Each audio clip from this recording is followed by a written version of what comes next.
Permata TV YouTube Indonesia dengan bangga mempersembahkan sebuah storytelling kekinian abad ini, diangkat dari karya besar Esa Mintarja yang sangat populer di masanya, berlatar belakang kisah tanah Jawa masa lampau dengan judul Kisah Api di Bukit Menoreh.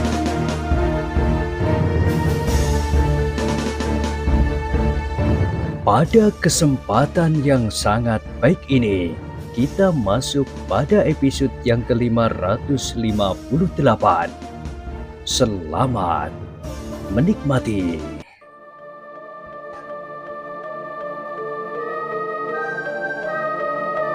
Di akhir kisah sebelumnya disebutkan, pada itu, Ki Juru Martani pun menjadi tegang. Ia mengerti bahwa hati Kanjeng Sultan pasti tergores karena kematian Ki Gede Pemanahan. Karena itu, ia tidak berani mengganggu angan-angan yang agaknya sedang mencekam Kanjeng Sultan Hadiwijoyo. Baru sesaat kemudian terdengar Kanjeng Sultan berbicara dengan suara parau. "Kakang Juru Martani, jika itu sudah menjadi garis hidup Kakang Pemanahan, maka apa yang dapat kita lakukan? Tetapi aku merasa menyesal bahwa Kakang Pemanahan meninggalkan aku dengan kesan yang kurang baik." "Maksud Kanjeng Sultan?" "Ketika Kakang Pemanahan datang kemari, maka di jalan kembali ke Mataram ia mengalami cedera, langsung atau tidak langsung. Hal itu tentu berpengaruh pula atas badannya. Kemudian yang lebih besar dari itu, ia belum berhasil melihat Mataram berkembang dengan baik. Bukankah dengan demikian, kesan yang buruk terhadap diriku masih belum terhapus?" "Ah, tidak, tuanku. Adi Pemanahan telah melupakan semuanya.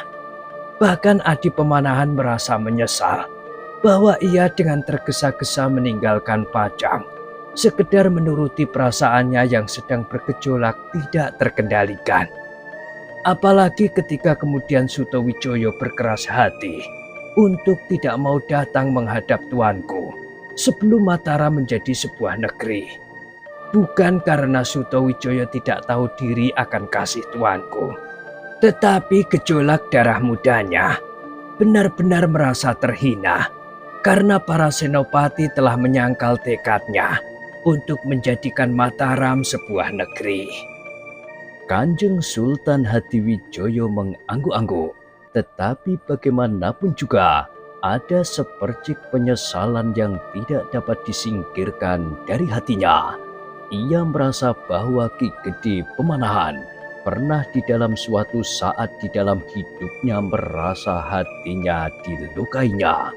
Dan hal itu ternyata pada sikap Ki Gede yang dengan serta-merta meninggalkan Pajang. Tetapi yang terjadi itu adalah suatu kenyataan. Kanjeng Sultan tidak dapat berbuat lain dari mengakui kenyataan yang sudah berlaku. Ki Gede Pemanahan telah meninggalkan Mataram dan semua yang dikasihinya.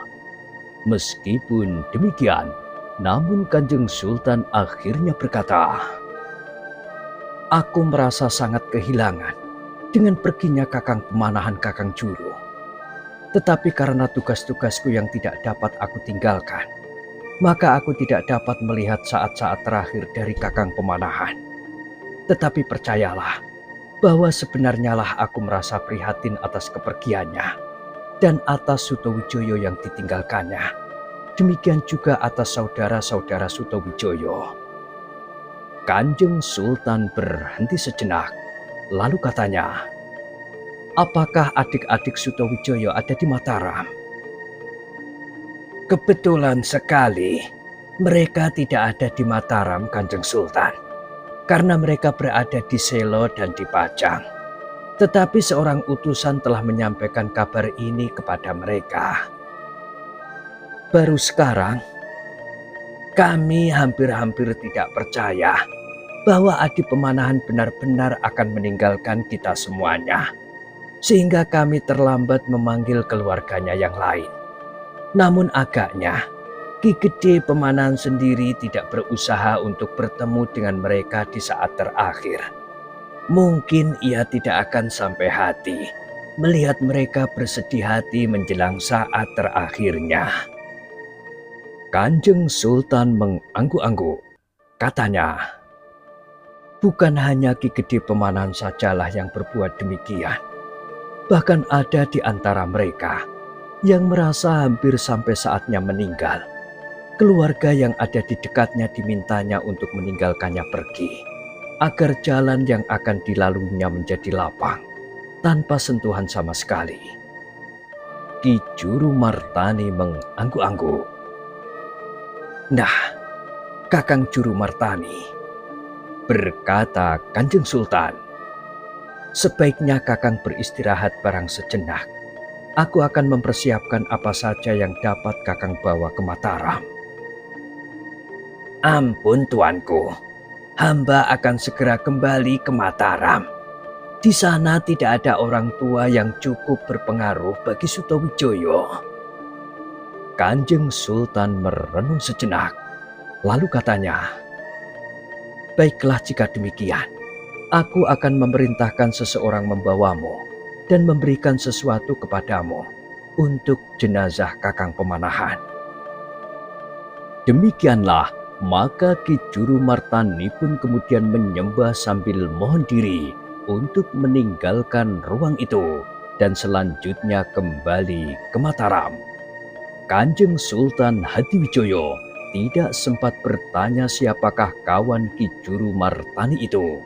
Ia menyangka bahwa ia adalah seorang di antara para pemimpin Tanah Mataram. Ketika Ki Juru Martani kemudian meninggalkannya, maka diperintahkannya seseorang untuk ikut bersama Ki Juru Martani dan memberikan seperti yang dipesankannya. Bawalah songsong yang memang sudah aku siapkan untuk waktu yang agak lama itu ke Mataram, berkata Kanjeng Sultan itu kepada Ki Juru Martani sesaat Ki Juru akan pergi. Dan berikanlah kepada Sutowijoyo, aku memberikan wisuda kepadanya untuk menjadi senopati di Mataram yang baru dibukanya itu. Dada Ki Juru Martani menjadi berdebar-debar. Raden Sutowijoyo telah dengan resmi diangkat oleh Kanjeng Sultan Dipajang menjadi senopati Engaloko, dan lebih daripada itu telah diserahkan pula sebuah songsong yang berwarna kuning. Songsong kebesaran seorang yang memiliki kedudukan tertinggi, berkata Ki Juru Martani di dalam hatinya, tetapi ia tidak dapat lagi bertanya. Diterimanya songsong itu dari seorang abdi yang mendapat perintah untuk mengambilkan dan menyerahkan kepada Ki Juru Martani. Sudah barang tentu, abdi itu tidak tahu sama sekali apakah maksud Kanjeng Sultan dengan menyerahkan songsong tersebut kepada Raden Sutowijoyo. Apakah kau tidak keliru? Hanya itu yang dapat ditanyakan kepada abdi itu. Tidak, Ki Juru. Songsong inilah yang dimaksudkan. Aku tahu pasti, karena akulah yang menjaganya, membersihkannya, dan memasang serta membuka selongsongnya setiap kali. Ki Juru Martani menarik nafas. Katanya, terima kasih. Jika kau yakin bahwa kau tidak keliru, maka baiklah aku menerimanya. Kemudian setelah ditutup dengan selongsong berwarna putih, maka Ki Juru Martani pun segera membawa payung itu keluar istana. Seperti pada saat Ki Gede Pemanahan datang menghadap, maka kehadiran Ki Juru Martani pun sangat menarik perhatian.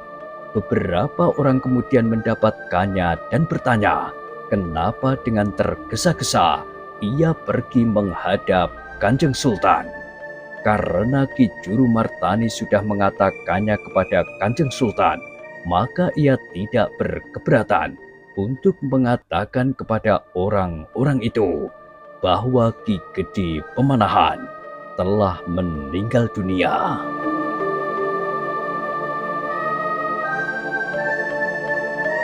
Berita itu memang mengejutkan. Ki Gede Pemanahan memang belum terlampau tua, bahkan agak lebih muda dari Ki Juru Martani dan hanya sedikit lebih tua dari Kanjeng Sultan Hadiwijoyo sendiri.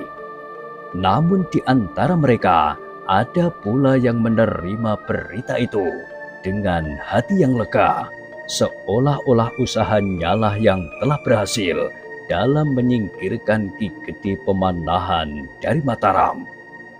Dengan demikian maka berita tentang wafatnya Ki Gede Pemanahan itu pun segera tersebar, baik yang menyesali maupun yang memang mengharapkannya segera memperbincangkannya. Namun dalam pada itu, sekelompok senopati dengan sungguh-sungguh telah menilai wafatnya Ki Gede Pemanahan itu dari segala segi. Agaknya Ki Juru Martani akan menggantikan kedudukan Ki Gede Pemanahan di Mataram. Meskipun ia tidak akan dapat memegang pimpinan sebagaimana dengan Ki Gede Pemanahan sendiri, namun ia dengan cerdik dapat mengendalikan Raden Sutawijoyo. Berkata salah seorang di antara mereka, sebenarnya lah bahwa Ki Juru Martani adalah orang yang sangat berbahaya. Ia seorang yang bijaksana, tetapi kadang-kadang ia menjadi agak licik. Bagiku Ki Juru Martani jauh lebih berbahaya dari Ki Gede Pemanahan. Meskipun barangkali di dalam olah kanuragan, Ki Juru Martani sendiri tidak melampaui Ki Gede Pemanahan. Namun akalnya tidak ada habis-habisnya.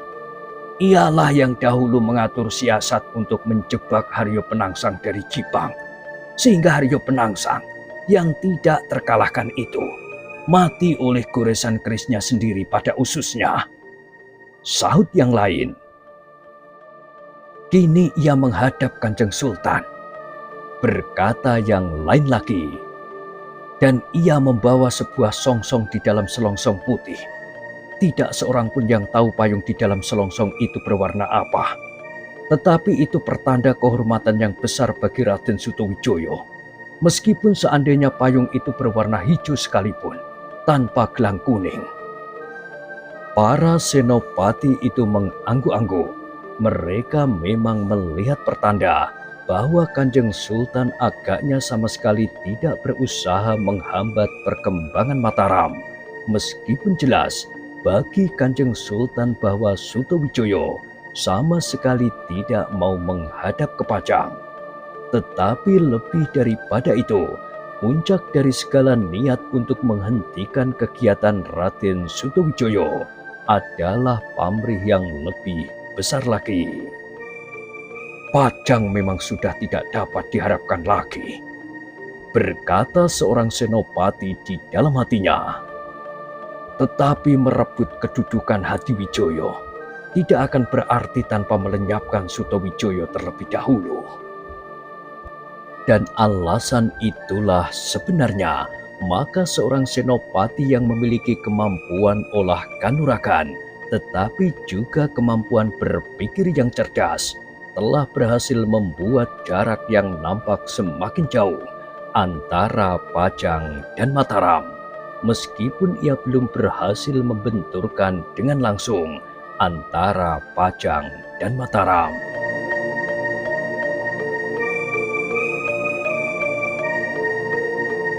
Tetapi senopati itu berhasil mendapat dukungan dari beberapa orang kawannya dengan alasan yang lain.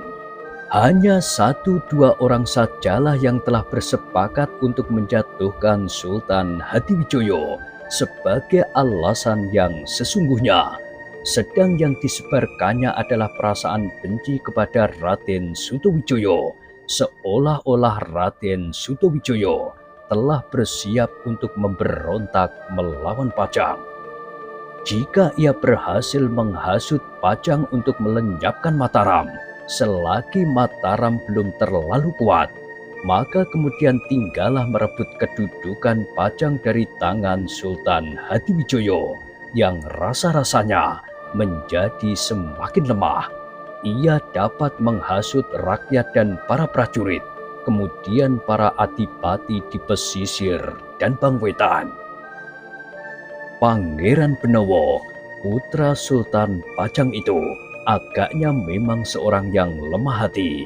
Meskipun agaknya kemampuan ilmu ayahandanya sebagian temurun juga kepadanya, tetapi rasa-rasanya Pangeran Benowo bukannya seorang yang kuat untuk memegang pemerintahan. Bahkan seakan-akan Pangeran Benowo sendiri sama sekali tidak mempunyai hasrat untuk mewarisi kedudukan ayahandanya. Ia lebih senang menyelusuri kedamaian hati di pegunungan dan padepokan-padepokan kecil, bukan untuk berguru dan mendapatkan ilmu yang berlebihan agar ia kelak menjadi seorang yang pilih tanding, tetapi benar-benar untuk menikmati ketentraman dan menjauhi kesibukan yang tiada henti-hentinya. Tetapi Sutowijoyo harus dilenyapkan dahulu, berkata Senopati itu. Bagaimana jika kami langsung menghancurkan Mataram? Bertanya seorang kawannya yang dipercayainya. Justru kita akan berhadapan dengan Sultan Hadiwijoyo. Senopati-senopati itu berdiam.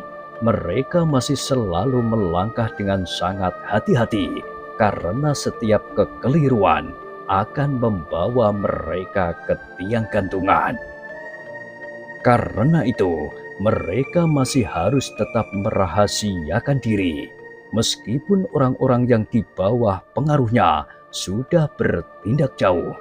Bahkan Daksina telah terbunuh di sarang Panembahan Agung, namun tidak seorang pun di antara mereka yang diumpankan itu tahu dengan pasti siapakah sebenarnya yang berada di ujung segala macam rencana itu. Hantu-hantuan di alas Mentauk, penjahat yang mengganggu lalu lintas, usaha membunuh orang-orang Mataram di Jati Anom dengan cara yang sebaliknya membunuh senopati-senopati Pajang sendiri, dan usaha-usaha lain yang sudah terlampau banyak dilakukan, dan yang terakhir adalah kerjasama dengan Panembahan Agung. Kerjasama yang sebenarnya mengandung bahaya yang cukup besar bagi para senopati itu sendiri, karena Panembahan Agung adalah seorang yang pilih tanding dan mempunyai pengaruh serta kekuatan yang cukup. Tetapi senopati yang menggerakkan semuanya itu dan yang seakan-akan tidak dikenal oleh orang lain adalah seorang yang merasa dirinya dapat mengimbangi kemampuan Panembahan Agung. Dan kini selagi usaha mereka belum ada tanda-tandanya dapat berhasil, bahkan kegagalan mereka membunuh Ki Gede Pemanahan, maka mereka mendengar berita itu. Ki Gede Pemanahan telah wafat. Dengan demikian, maka beberapa orang yang pernah ikut merencanakan pembunuhan atas Ki Gede Pemanahan di pinggir Kali Opak merasa berbangga. Mereka menganggap bahwa wafatnya Ki Gede Pemanahan disebabkan oleh luka yang dideritanya dalam pencegatan itu dan tidak berhasil lagi disembuhkan.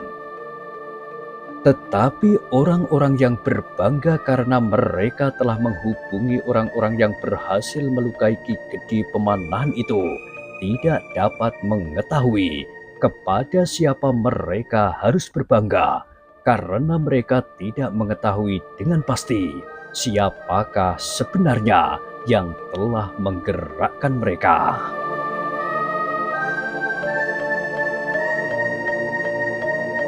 Namun orang-orang yang menghubungi mereka adalah orang-orang yang memberikan janji dan harapan bahwa jika terjadi perubahan, apalagi apabila usaha Ki Gede di Mataram gagal, mereka akan mendapat kedudukan yang sangat baik. Apalagi sebelum harapan itu dapat mereka hayati, mereka sudah lebih dahulu menerima hadiah-hadiah berharga dari orang yang tidak mereka ketahui dengan pasti. Dalam pada itu, berita tentang kehadiran Ki Juru Martani dipajang dan yang kemudian keluar dari istana justru membawa sebuah payung berselongsong putih telah terdengar oleh sepasang telinga seorang yang merasa sangat berkepentingan. Karena itulah, maka orang itu pun segera memanggil pembantu-pembantunya yang paling dapat dipercaya untuk berbicara mengenai Ki Juru Martani. "Aku memerlukan suatu tindakan yang cepat," berkata Senopati yang selalu dibayangi oleh penyamaran di hadapan anak buahnya, kecuali orang-orang yang paling dekat, yang jumlahnya tidak lebih dari 3 orang. "Apakah yang Kakang kehendaki?" bertanya salah seorang senopati pengikutnya. Senopati yang memimpin usaha menggagalkan berdirinya Mataram itu merenung sejenak. Wajahnya yang keras dan matanya yang dalam seakan-akan tersembunyi di sela-sela keningnya itu menjadi tegang. "Sepeninggal pemanahan, agaknya Juru Martani akan mengambil alih pimpinan." "Tentu tidak," jawab yang lain. "Ia hanya dapat menjadi penasehat Sutowijoyo karena ia tidak mempunyai hak apapun atas Mataram." "Tidak ada bedanya.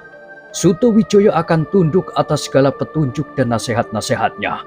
Dan Juru Martani adalah orang yang licik. Ia mempunyai banyak akal." "Kami memang sudah membicarakannya," desis seorang senopati. Dan hampir setiap orang menilai demikian. Karena itu, Ki Juru Martani tidak boleh dibiarkan kembali ke Mataram dengan songsong yang didapatkannya dari Kanjeng Sultan itu. Kita akan mencegatnya seperti Ki Gede Pemanahan. Ya, usahakan bahwa Ki Juru dan kawannya yang mengawalnya itu benar-benar mati. Kebodohan kalian di masa kalian mencegat Ki Gede Pemanahan tidak boleh terulang. Untunglah waktu itu tidak ada orang-orang penting yang dapat ditangkap oleh Sutowijoyo maupun Untara. Sehingga dengan demikian, kalian tidak perlu melakukan pembunuhan untuk memutuskan jalur penyelidikan orang-orang Pajang dan Mataram. Senopati yang lain mengangguk-angguk. Nah, sekarang lakukanlah. Tetapi ingat, jika terpaksa kalian gagal dan ada di antara orang-orang penting yang tertangkap, kalian harus bertindak cepat. Kalian harus membunuh senopati penghubung itu, agar tidak ada seorang pun yang dapat menarik garis sampai kepada kita di sini. Baik, Kakang Panji, jawab senopati yang lain hampir bersamaan. Tidak ada orang yang mengenal aku kecuali kalian. Itu harus kau sadari. Salah seorang dari kita memang dapat dipercaya. Maksudku, salah seorang dari kita akan memilih mati daripada membuka rahasia. Tetapi kita tidak dapat beranggapan demikian terhadap senopati-senopati yang lain. Jika mereka tertangkap, maka mereka tentu akan berbicara. Mereka akan menganggap lebih baik menyebut salah seorang dari kita yang menghubunginya daripada harus mengalami hukuman yang paling berat. Senopati yang lain mengangguk-angguk.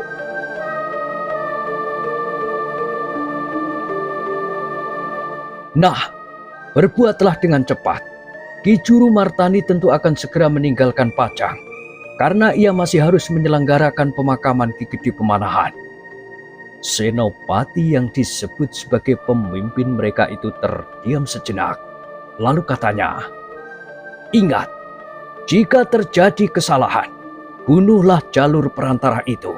Dengan demikian kita akan tetap tidak dikenal. Demikianlah, maka para senopati itu segera bertindak. Mereka tidak mau terlambat.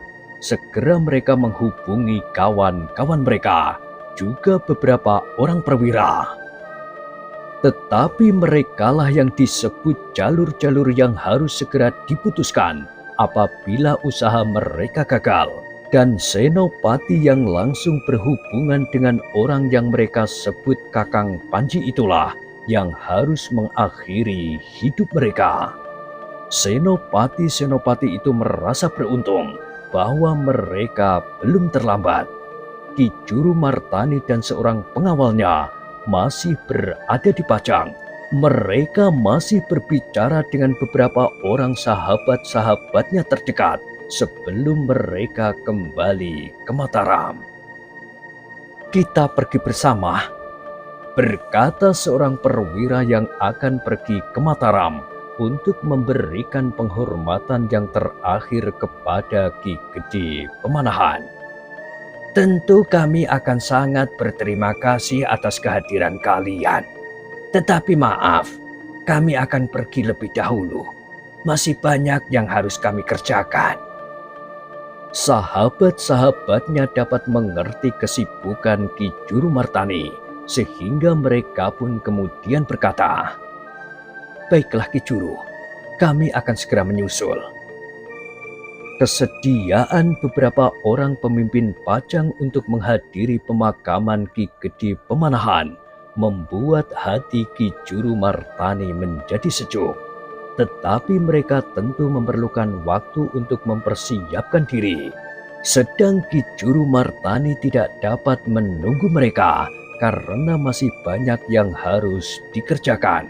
Sehingga dengan demikian, maka mereka pun tidak dapat pergi bersama-sama. "Ki Juru," berkata seorang senopati, "hati-hatilah di perjalanan. Rasa-rasanya aku teringat perjalanan Ki Gede Pemanahan beberapa saat yang lampau. Meskipun barangkali Ki Juru bukan orang yang dianggap menjadi ujung dari usaha untuk membuka alas Mentawai, tetapi rasa-rasanya perjalanan Ki Juru juga merupakan perjalanan yang berbahaya. Apalagi Ki Juru hanya membawa seorang pengawal." Ki Juru Martani tersenyum sambil berpaling kepada Ki Waskita. Ia berkata, "Apalagi pengawalku bukan pengawal yang mumpuni dalam olah keprajuritan. Tetapi aku memang tidak mempunyai niat untuk berkelahi dengan siapapun." Itu pula lah sebabnya Ki Gede beberapa waktu yang lalu tidak membawa pengawal. Ia pun sama sekali tidak berniat untuk berkelahi. Tetapi adalah haknya untuk mempertahankan diri dari usaha pembunuhan orang lain. "Aku tidak sepenting Ki Gede Pemanahan." Senopati itu mengangguk-angguk, tetapi kemudian ia berdesis, "Kenapa Ki Juru tidak mau menunda barang sedikit dan kemudian kita bersama-sama pergi ke Mataram?" "Maaf," Ki Juru menjawab, "sekali lagi aku mengucapkan diperbanyak terima kasih. Aku harus segera berada di antara keluarga Ki Gede yang tentu sudah dijemput pula dari Selo." Para pemimpin Pajang itu tidak dapat menahan Ki Juru lagi. Karena itu, maka dilepaskannya Ki Juru Martani yang kemudian mendahului. Namun demikian, Ki Juru masih sempat singgah barang sekejap untuk memberitahukan wafatnya Ki Gede Pemanahan kepada putri dan menantunya yang tidak dapat menunggui saat Ki Gede Pemanahan sedang sakit. Tetapi Ki Juru Martani pun tidak dapat pergi bersama mereka karena mereka pun harus berbenah dahulu. Sehingga dengan demikian Ki Juru pun kemudian kembali ke Mataram, hanya berdua saja dengan Ki Waskita. "Kita harus segera sampai di Mataram, Ki Waskita," berkata Ki Juru Martani sambil berpacu. "Agaknya semua orang menanti kita dengan gelisah." "Iya Ki Juru, mungkin mereka juga mencemaskan nasib kita di perjalanan." Ki Juru Martani tersenyum. Katanya, "Bukankah aku sudah membawa seorang pengawal? Aku sudah mengatakan kepada para pemimpin di Pajang seperti yang Kiwas kita kehendaki. Sekedar seorang pengawal, tidak lebih dan tidak kurang. Kiwas kita pun tersenyum sambil menjawab, "Terima kasih, ternyata Ki Juru telah memenuhi permintaanku." Keduanya tertawa, namun dalam pada itu, keduanya berpacu semakin cepat.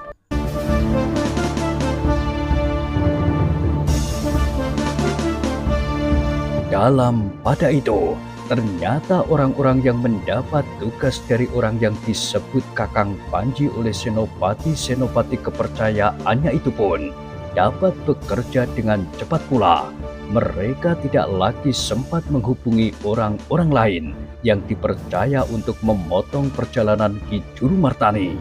Namun mereka telah menunjuk beberapa orang untuk melaksanakan tugas itu langsung. Ki Legowo, berkata seorang senopati kepercayaan orang yang menghendaki kematian Ki Juru itu, "Perintahkan kepada 10 orang pengikutmu. Hati-hati, Ki Juru adalah orang yang tidak kalah saktinya dari Ki Gede Pemanahan. Dan hati-hati pula jika ia mulai berbicara. Karena itu, jangan beri kesempatan kepadanya untuk mengatakan apa saja yang dapat membuat hati orang-orangmu menjadi luluh." Ki Legowo mengerutkan keningnya, lalu ia pun bertanya, "Apakah 10 orang itu sudah cukup? Bukankah ia membawa seorang pengawal?" "2 orang itu agaknya membuat kau ragu-ragu. Baiklah, bawalah 15 orang. Cepat, kalian dapat memilih tempat sebaik-baiknya. Di tengah bulak atau di pinggir kali. Tidak usah terlalu jauh dari batas kota, agar kau tidak terlambat. Kalau kau yakin usahamu berhasil, kau tidak usah memerintahkan orang-orangmu memakai penyamaran apapun. Tetapi ingat, kau sendiri tidak perlu ikut di dalamnya, karena kau sudah terlalu banyak dikenal. Jika ada orang di sawah yang melihatmu, maka persoalannya akan menjadi sangat gawat." Ki Legowo mengetahui dengan pasti maksud perintah itu. Karena itu maka ia pun segera pergi. Ia tidak perlu mencari orang kemana-mana, karena memang tidak ada waktu lagi. Karena itu diperintahkannya saja 15 orang untuk melakukan tugas itu. "Jangan pergi bersama-sama." Demikianlah, maka 15 orang itu pun segera pergi keluar kota dalam kelompok-kelompok kecil agar tidak menumbuhkan kecurigaan. Mereka sama sekali tidak mengenakan pakaian keprajuritan mereka, meskipun mereka tidak perlu memakai penyamaran wajah, karena mereka yakin bahwa Ki Juru Martani dan pengawalnya itu akan binasa.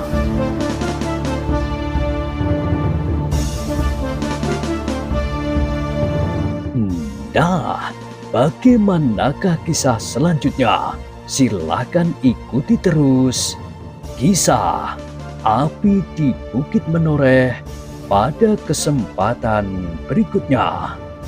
Sampai jumpa.